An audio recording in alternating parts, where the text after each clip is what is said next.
Chapter 23. Where the river widened, I reached the last valley of my journey.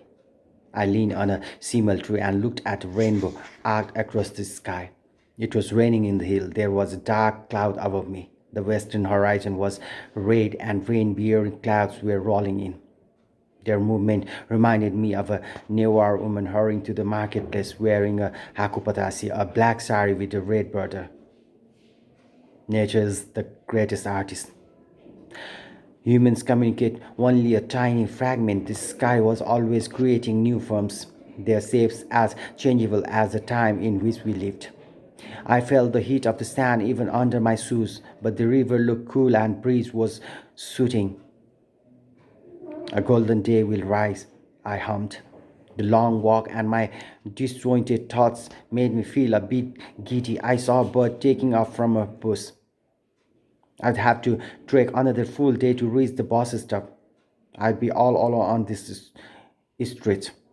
My only companion would be the gentle breeze, the river's gurgle, the sound of my footsteps, and the cold fear inside me. That fear pricked me like a needle at one point. I thought I saw a statue ahead of me. But no, it was just a dead tree. A wave rose from the river and crashed onto the shore. I bade it goodbye. Then I heard something coughing behind me. I turned and saw a young man carrying something on his shoulder. Seeing me, he came to a halt and looked me straight in the eye. Then he walked on without saying a word. Soon he had passed me. I followed him. He was walking very quickly. What was he carrying? Food, weapon, or both?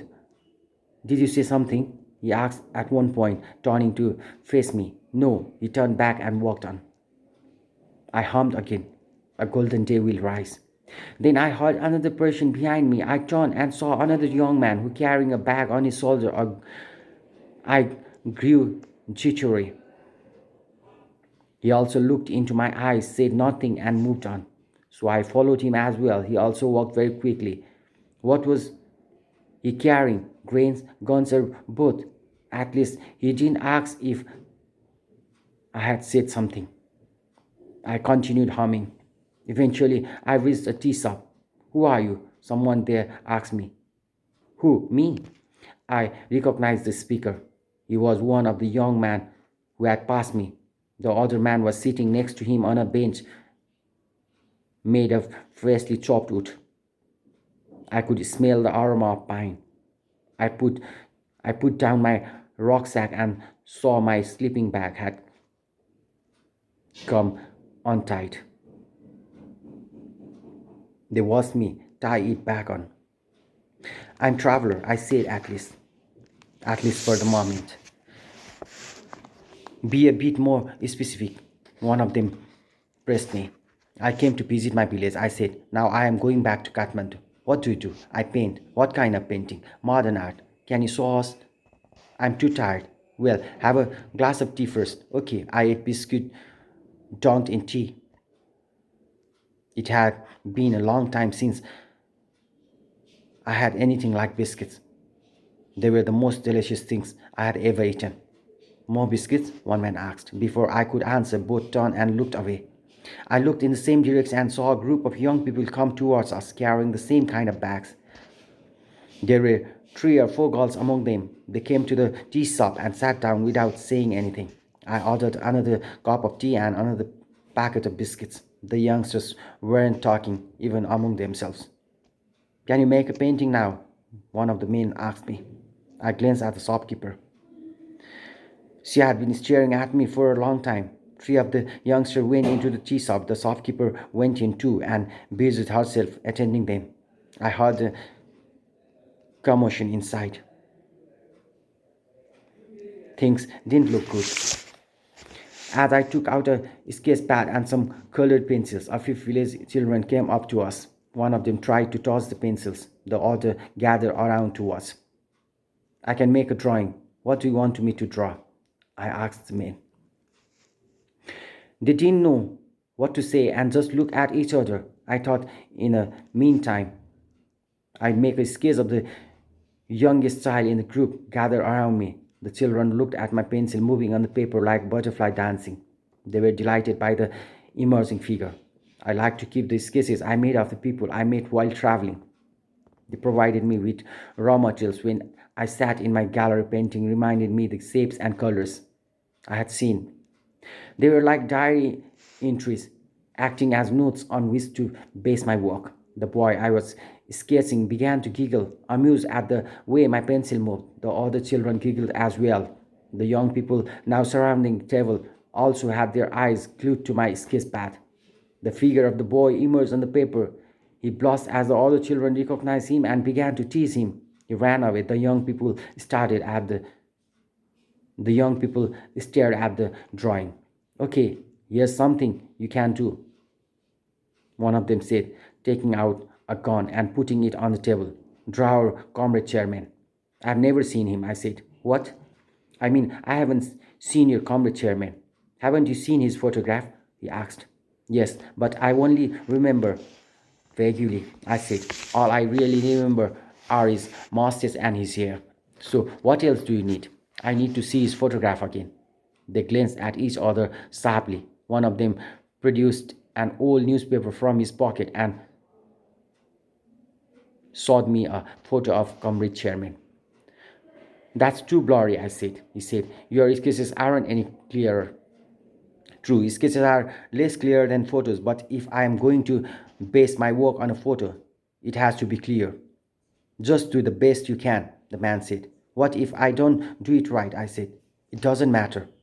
But I'm afraid, I said, that if I don't draw his face right, you will punish me. And I handed the newspaper back.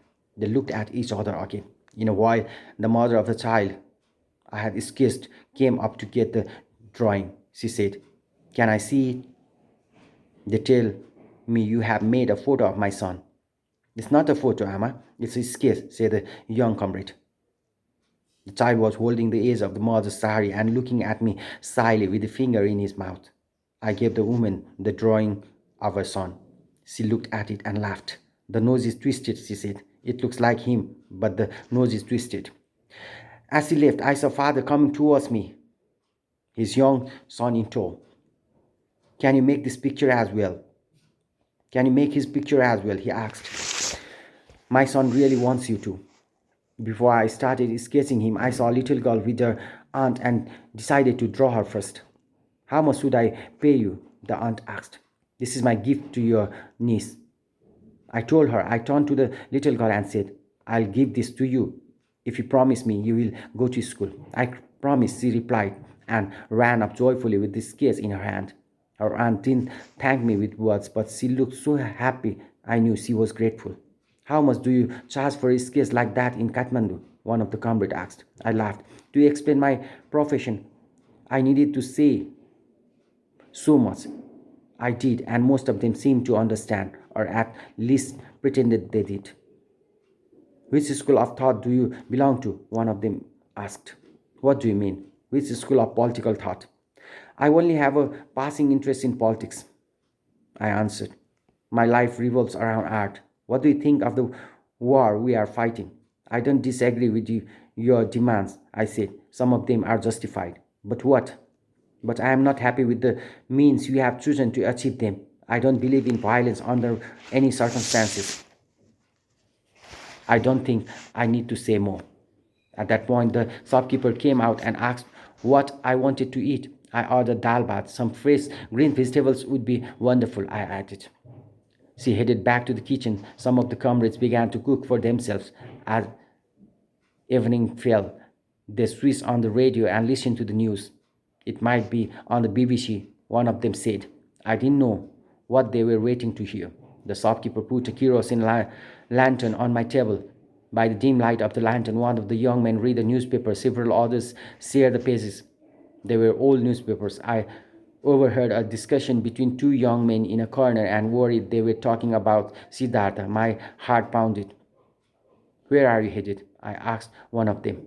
Far away, he replied. Hello. I saw a young man trying to get a connection on a satellite phone. Hello, hello, hello. Finally, he got a connection. He spoke in a code which I couldn't understand. If he is carrying a satellite phone, He must be a high-ranking cadre, I thought. I was still sketching but didn't have a clue what I was drawing. In one sketch, the face suddenly developed a resemblance to Siddharth. I quickly scribbled over it. That could have been disaster. I took out another sheet of paper and started drawing the girl who had been going to meet her Mitini, but I couldn't draw her nicely. I tried again and failed again. It's hard to remember her. Should I make sketches of Meat Pie and Mitiniyama? I knew I wouldn't be able to do those either. A cool breeze was coming up from the river. The sound of the water was soothing music. The sound of the water was soothing music. A river is an eternal traveler. It always makes the same sound, but we hear them differently at different times. The river was here in the afternoon is different from the river we hear in the silence of the night. These young people had taken up arms and were risking their lives at an age when they should have been in school or college. The fate of the children I had sketched would be the same. At one point, a girl whose sketch I had made came and tugged at my shirt. Sir, she said, come to our house. My father says you have to come and eat with us. But I have already ordered food here, I told her. No, you are to be our guest today, she insisted. I'm sorry, they have already cooked food for me here, but I will come tomorrow morning for tea, all right? All right, she said and ran towards her house. It was dark, but she knew the way. The cool breeze caressed me. One of the youngsters started to play a madal, giving the music a revolutionary beat. Another took out a flute and began to play. The river seemed to become quiet, sending only the cool breeze to remind us of its presence. The leaves of banana plant danced to the music. A papaya tree stood behind us at attention. The shopkeeper brought a plate of fresh pineapple. I picked up a slice as the whole night came alive with music. Many of the men and even the women were singing in chorus now. It was too dark for me to see their face. Besides, not all of them were there. Many were making a round of the village, collecting food. They would need provisions for tomorrow when they would spend the night in the jungle. Eventually, a group of youngsters returned with sacks full of grain. From the kitchen came the smell of saag frying in mustard oil, coriander, achar, black dal, green beans cooked till soft. This would go well with rice. To the beat of their madal, I ate my meal as quickly as a flock of birds would devour grain laid out to dry in a farmer's yard. Do you want some more? The shopkeeper asked. Embarrassed, I told her I had had enough. In any case, I had heard it was good for the health to stop eating while still hungry. But the young people obviously hadn't heard that. They ate heaps of food, serving themselves and helping after another. As they ate, the shopkeeper took my plate and told me she had put a mat on the balcony for me to sleep on. From the balcony, I looked down and saw one of the young men tuning a radio. Then I heard the familiar jingle of the BBC Nepali service. I lay down on the mat, wondering why these youngsters gave such importance to the news. Why were these people who lived in constant danger, who interested in knowing what was happening elsewhere? I could hear the man with the satellite phone talking to someone. I wish they had asked me to sketch him, but they weren't interested in my sketching them. I put a coffee flavored candy in my mouth and slipped into my sleeping bag. I started humming. Would they shoot me? Would anything happen to me while I slept? I had told them I didn't agree with their ideology. I had even refused to make a sketch of the chairman. Maybe I shouldn't have done that. I could have done it in seconds. Many questions swirled in my mind. What was the worst they could do to me? They might shoot me, but what would they get from that? Bullets weren't cheap. How much did a bullet really cost? I had heard it depends on the type of gun. I saw one of the young men open a sack and take out a few packets of rice and a gun. Food and guns. How big was a bullet? somewhere no bigger than a kernel of corn. But the bullet which ripped through my pants was quite long. Where had I put the sail? I felt around in my pocket. I hummed again and turned over in my sleeping bag. I caught a glimpse of white flowers by the river, felt in darkness. Eventually, silence descended, and I felt relieved when all I could hear was the whisper of the river.